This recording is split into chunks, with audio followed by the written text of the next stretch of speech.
Can we all just take a second and have a moment of silence for Courtney Cox's hair in Scream 3?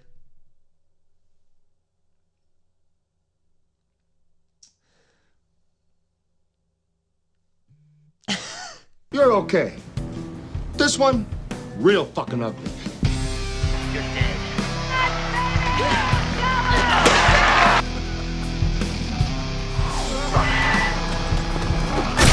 No, please don't kill me, Mr. Ghostface. I want to be in the sequel. You just bought yourself another Saturday. Christ.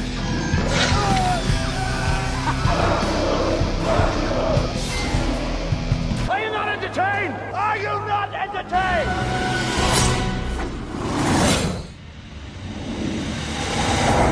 Scream 3, 2000, written by Aaron Kruger, not Kevin Williamson, directed by, yes, Wes Craven. So it's blatantly obvious that Kevin Williamson didn't come back to write the third entry into the Scream trilogy at the time. Obviously now we know we have Scream 4, 5, and now an upcoming 6th film. But yeah, Aaron Kruger took the helm of writing this third installment into the franchise.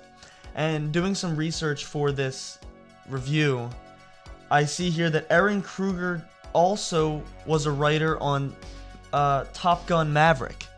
So the boy has written some successful films since Scream 3. He also wrote Dumbo, and he went on to write one of the Transformers movies. Aaron Kruger, everybody. He's a successful writer, but it's really divisive if he was a successful writer of Scream 3. Now, was it the right call to get a new writer for Scream 3 when Kevin Williamson had done such a great job on the previous 2 installments? Kevin Williamson was involved in the project, though. He was a producer on Scream 3. He wasn't the writer, but he was the producer. So maybe he had some say in what went on with the characters and everything. But it's real obvious that Scream 3 wanted to pay homage to what had come before. Let's run down the plot of Scream 3. Basically, the film opens up with Cotton Weary getting murdered in his home. And what's there to say about this scene? I would say this was a very creative way to start Scream 3 because we're introduced to the voice changer, which is not new to the franchise. We knew that the killers always use a voice changer, but this voice changer in Scream Trace is it's like a voice modulation system, not just a voice changer. It can modulate your voice to sound like anybody whose voice is preloaded into the little mechanism. So the killer, Ghostface, can sound like anybody. So Ghostface corners Cotton Weary's girlfriend in the bedroom just as she has gotten out of the shower, and he modulates the voice to sound like it's Cotton on the other side of the locked door saying, "Oh, come on, let me in, it's just me, I'm just playing around, it's just playing around." And now on a first viewing, this could be really disorienting and really create a sense of tension and suspense, because you don't really know if that's Cotton on the other side, because, well, you know it's not Cotton on the other side because this whole scene is parallel edited so that Cotton is driving home as you're seeing the girlfriend getting chased around the house. So I would say great opening scene to Scream 3, really strong. And to be a Scream franchise movie, you have to have a strong opening, because I would argue that all of the Screams open with an iconic, memorable opening kill, and Scream 3 doesn't miss that beat. So after Cotton's murdered, the film basically centers around the production of Stab 3, the return to Woodsboro. So we see that Dewey Riley has been hired to be a continuity advisor on the set of Stab 3, and the movie is actually held hostage. It's put on hold because of the murders of Cotton Weary and his girlfriend, because obviously the production couldn't move forward if another Ghostface killing were to happen, because the film is based off of the original 2 Ghostface killings. So obviously the film gets held up, and Courtney Cox shows up, and it's a detective film. It's a mystery. You gotta see who's the Ghostface, because it's kind of how these movies go. Sidney Prescott is missing from a big chunk of the film. She was only on set for about 20 days, I think I read, because she had a scheduling conflict with another project that she was doing. So the Scream 3 crew could only get her for 20 days to film her stuff. That's why she had such a smaller role than she did in the previous 2 films. But I think it worked to the film's advantage, because Sidney is secluded, living in the mountains, living in a beautiful home, and she is a what do you call them? She's like a what's the word I'm looking for, guys? What's the word? She's one of those people that takes the calls, like trauma calls. She's kind of like a counselor for she's a trauma counselor on the phone.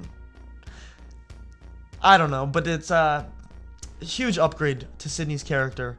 I mean, they really improved her writing in this installment in the film than in 2, because if you watch my Scream 2 review, if you haven't, go watch it. In my Scream 2 review, I said that Sidney's writing was kind of lackadaisical. She was kind of grief-stricken, which is understandable, but the way that they portrayed it in the movie, she just didn't come off as strong of a character, as much of a badass as she did in the first one, you know what I mean?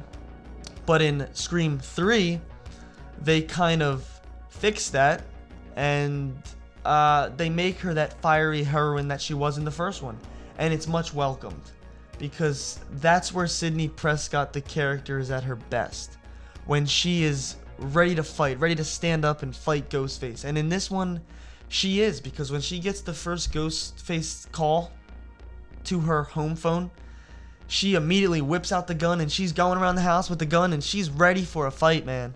Sidney Prescott, one of the best final girls in horror, I'd have to say. I'd be at a miss if I didn't mention the one scene that really sticks with me from Scream 3, when one of the characters from Stab 3 is running through the production hallways, and she ends up in the costume room, and it's all of those Ghostface costumes on the racks, and she's just surrounded by all these Ghostface costumes. And then finally the real Ghostface emerges from the group of Ghostface and murders her, and she's there rummaging around the props, and she's grabbing all these fake weapons that are plastic, and it's of no use because she, well, gets stabbed and murdered. Randy Meeks, our boy, shows up in this movie. It is a pre-recorded video that he had recorded during his time at college, at Windsor College, that is, in Scream 2, when he was in the midst of the Scream 2 plot. He recorded it, and he gives the rules of a trilogy. He kind of says, anything can happen, any character can die, even you, Sidney, he says. The way that they went about getting this to happen, Martha Meeks, Randy's sister, kind of randomly shows up at the Hollywood set and passes off this VHS tape, which is kind of clumsy writing in my opinion. She just randomly shows up, passes off the VHS tape, and disappears. But I guess it makes sense for Scream 5, as her kids are the ones in Scream 5. At least I believe it's her kids, right? I don't know. But that's with a lot of things in Scream 3. The writing is kind of lazy, or it's just... everything just perfectly aligns for the characters to be where they need to be. It doesn't really feel as organic as the other Scream movies. Like, for instance, when Gale Weathers is going to the archives, where Princess Leia is, of all people, her doppelganger, or not her doppelganger, the actress that plays her, coincidentally wants to follow Gale Weathers around because she doesn't hate her anymore in this part of the film. She wants to start studying her, and she wants to be just like her, to study for her part in the film, I guess.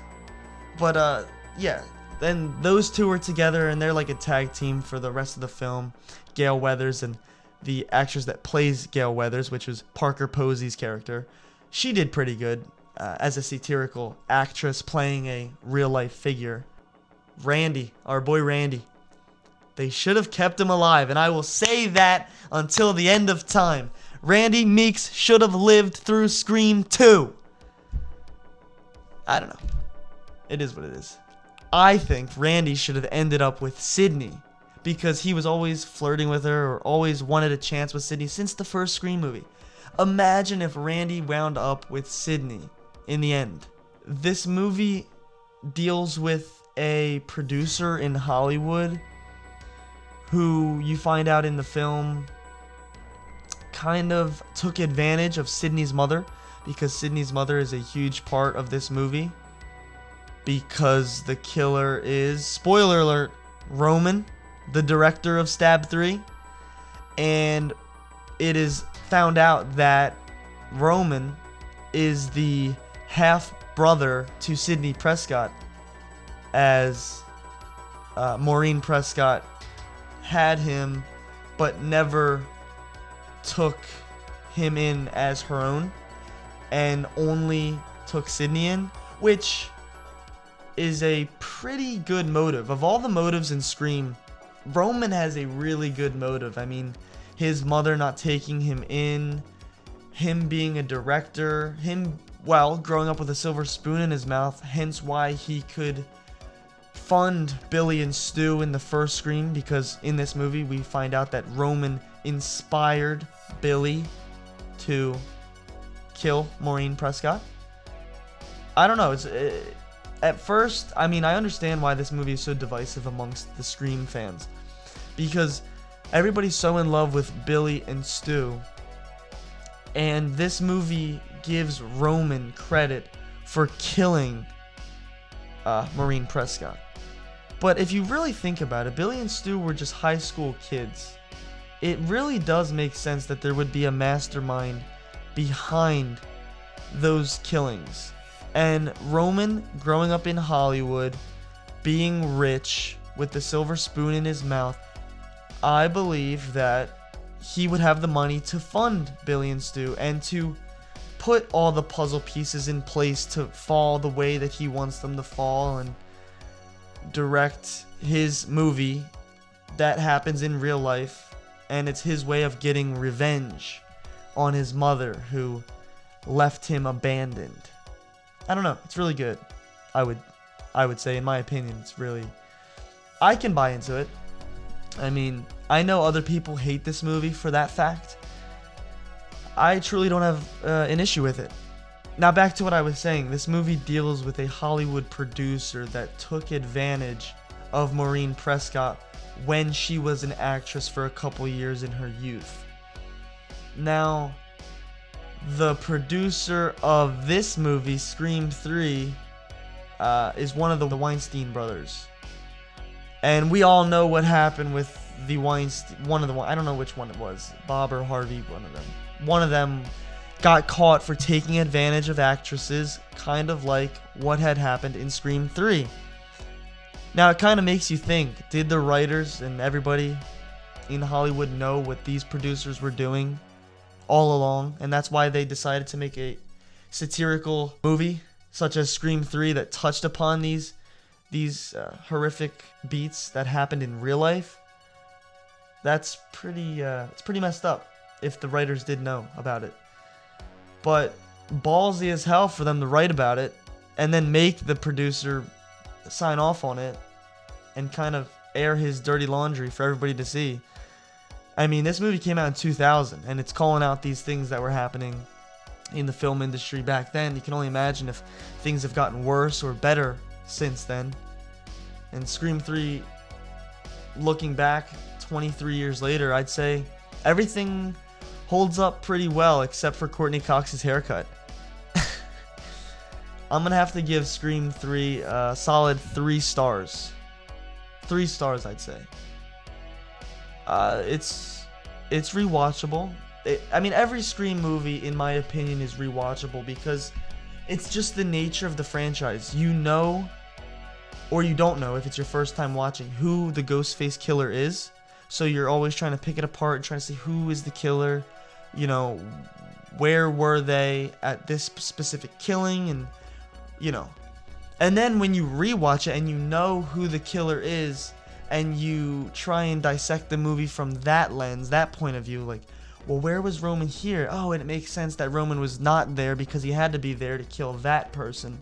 Scream 3, 3 stars. Did you see it? What do you think? Does it hold up 23 years later? Is it deserving of all the hate that it gets in the community?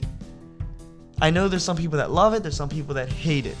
I think this movie was a great concluding chapter in the Scream trilogy, which then Scream 4 came out, and that's next. And then Scream 5, and now Scream 6, and inevitably Scream 7. So, I don't know. We're just horror fans. We're gonna watch them, we're gonna love them, or we're gonna hate them. Either way, we're gonna talk about them. I've been Maximus Cardillo. Are you not entertained?